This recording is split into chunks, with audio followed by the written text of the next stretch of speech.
Dear student, अस्सलाम वालेकुम। तस्वुर पाकिस्तान की इब्तिदा। बड़े सगीर पाक व हिंद में मुसलमानों का सियासी इक़्तिदार सैकड़ों साल तक कायम रहा। मुसलमानों ने बड़े सगीर के लोगों को अमन दिया, इंसाफ दिया, खुशहाली दी, मजहबी आज़ादी दी, सबसे बढ़कर एक नई तहजीब दी, जिसके आसार आज भी बड़े सगीर के चप्पे चप्पे पर मौजूद हैं।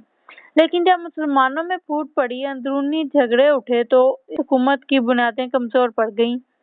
ऐसे में समंदर पार से अंग्रेज आए। उन्होंने तिजारत के बहाने अपने अड्डे जमाए, इसके बाद पांव फैलाए, बड़े शहर में बसने वालों को आपस में लड़ाया और आखिरकार मुसलमानों को हुकूमत से बेदखल कर दिया। कायद-ए-आज़म खुल्लम खुल्ला पाकिस्तान के हामी बन गए। इस महीने सिंध सूबा मुस्लिम लीग की सालाना कॉन्फ्रेंस कराची में हुई, जिसकी सदारत कायद-ए-आज़म ने फरमाई। उन्होंने अपने खुतबा सदारत के दौरान पहली मर्तबा मुसलमानों के लिए हक़ खुद-ए-इरादियत का मुतालबा किया। हक़ खुद-ए-इरादियत एक सियासी इस्तिलाह है। इसका मतलब ये है कि हर कौम को हक़ हासिल है कि जिस खित्ते में वो आबाद है उसमें अपनी किस्मत की खुद मालिक बने।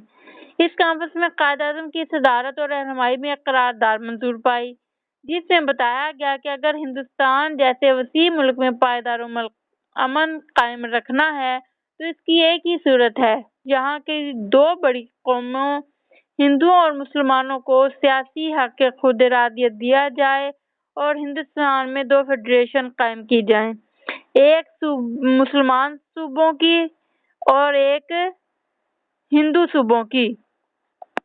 कॉन्फ्रेंस ने ऑल इंडिया मुस्लिम लीग से सिफारिश की कि वो एक ऐसा मंसूबा तैयार करे जिससे मुस्लिम अक्सरियती सूबे मुसलमानों की देसी रियासतों में और दूसरे अक्सरियती इलाकों की एक आज़ाद फेडरेशन कायम हो सके और जिसमें गैर मुस्लिम अक़लियतों को मुनासिब हकूक़ दिए जाएं।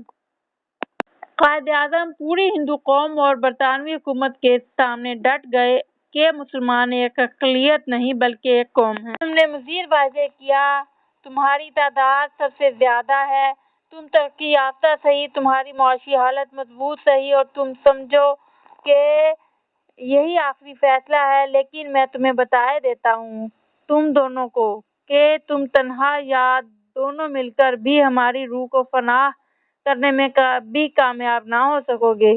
तुम इस तहजीब को कभी मिटा ना सकोगे, इस इस्लामी तहजीब को जो हमें विरसे में मिली है। हमारा नूर ईमान जिंदा है, हमेशा जिंदा रहा है और हमेशा जिंदा रहेगा। बेशक तुम हम पर जुल्म सितम करो, हमारे साथ बदतरीन सलूक रवा रखो, लेकिन हम इस नतीजे पर पहुंच चुके हैं और हमने ये संगीन फैसला कर लिया है कि अगर मरना ही है तो लड़ते लड़ते मरेंगे।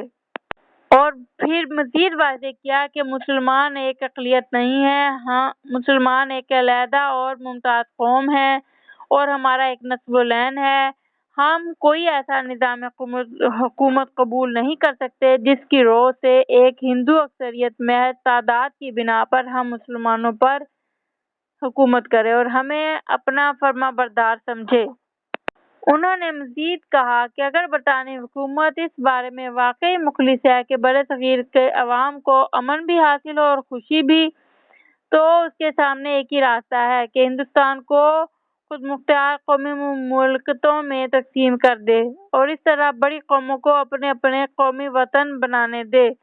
हिंदू और मुसलमान दो मुख्तलिफ मजहबी फ़लसफ़ों से ताल्लुक़ रखते हैं, इनके मुआशरती रवाज अलग अलग हैं, इनका अदब अलग अलग है, ये एक दूसरे के साथ शादी ब्याह के नाते नहीं करते, एक दूसरे के साथ खाना नहीं खाते। सच पूछो तो ये दो मुख्तलिफ तहजीबों से ताल्लुक़ रखते हैं और तहजीबें भी ऐसी कि सोच का अंदाज़ा एक दूसरे से बिल्कुल मुख्तलिफ है।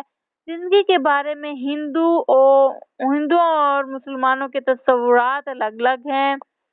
ये बात भी वाज़ेह है कि ये रोशनी हासिल करते हैं और तो तारीख के दो मुख्तलिफ सरचश्मों। हमारी दास्तानें अलग हैं, हीरो अलग हैं, काबिल फ़ख्र तारीखी कारनामे अलग हैं। अक्सर औक़ात जिसे एक कौम हीरो मानती है उसको दूसरी कौम दुश्मन जानती है, जिसे एक कौम जीत मानती है और उसे दूसरी कौम अपनी हार समझती है। बस इनकी तारीखें अलग हैं। अगर ऐसी दो कौमों کو جبراً ایک مملکت میں رکھا گیا جہاں ایک قوم مستقل اقلیت میں ہو اور دوسری مستقل اکثریت میں، تو اسے اضطراب بڑھے گا، بے چینی بڑھے گی اور آخرکار وہ نظام حکومت پاش ہو جائے گا جو ان دونوں کو یکجا رکھنا چاہے گا۔ قوم کی کوئی بھی تعریف کیجیے، اس کے مطابق مسلمان ایک الگ قوم ہیں۔ اس کے لیے انہیں حق حاصل ہے کہ اپنا الگ قومی وطن بنائیں، اپنے علاقے الگ کریں، اپنی الگ مملکت بنائیں۔ قائد اعظم نے 1940 کو ایک تقریر میں کہا، گاندھی جی کہتے ہیں ہندوستان کو ٹکڑے ٹکڑے کیا جا رہا ہے۔ راج گوپال اچاریہ کہتے ہیں بچے کے 2 ٹکڑے کیے جا رہے ہیں۔ میں کہتا ہوں قدرت نے پہلے ہی ہندوستان کو تقسیم کر رکھا ہے۔ ہندوستان کے نقشے پر مسلم ہندوستان اور ہندو ہندوستان پہلے ہی سے موجود ہیں۔ نامعلوم اس پر اتنا واویلا کیوں کیا جا رہا ہے؟ ملک ہے کہاں اس کے ٹکڑے کیے جائیں گے؟ اور وہ قوم ہے کہاں جس کی قومیت فنا ہونے کو ہے؟ وہ طاقت جس کے قبضے میں آج ہندوستان ہے وہ انگریزوں کی طاقت ہے، اور یہ ایک خیال جو دماغوں میں بیٹھ گیا ہے کہ ہندوستان ایک متحدہ ملک ہے اور اس کی ایک حکومت ہے، وہ صرف اس وجہ سے ہے کہ انگریز اس سارے ملک پر حکمران ہیں۔ قائد اعظم ایک روشن خیال مسلمان رہنما تھے۔ وہ چاہتے تھے کہ ہندوستان غیروں کے پنجے سے آزاد ہو اور اس میں بسنے والے اپنی قسمت کے مالک بن جائیں۔ وہ جانتے تھے کہ مسلمان ایک الگ قوم ہیں، لیکن ان کا خیال یہ تھا کہ ہندو اور مسلمان آپس میں ایسا سمجھوتا کر سکتے ہیں جس کے بعد مسلمانوں میں یہ احساس پیدا ہوا کہ آنے والے دور میں ملک کے نظام اور حکومت کے کاروبار میں اپنا مناسب مقام پا سکیں گے۔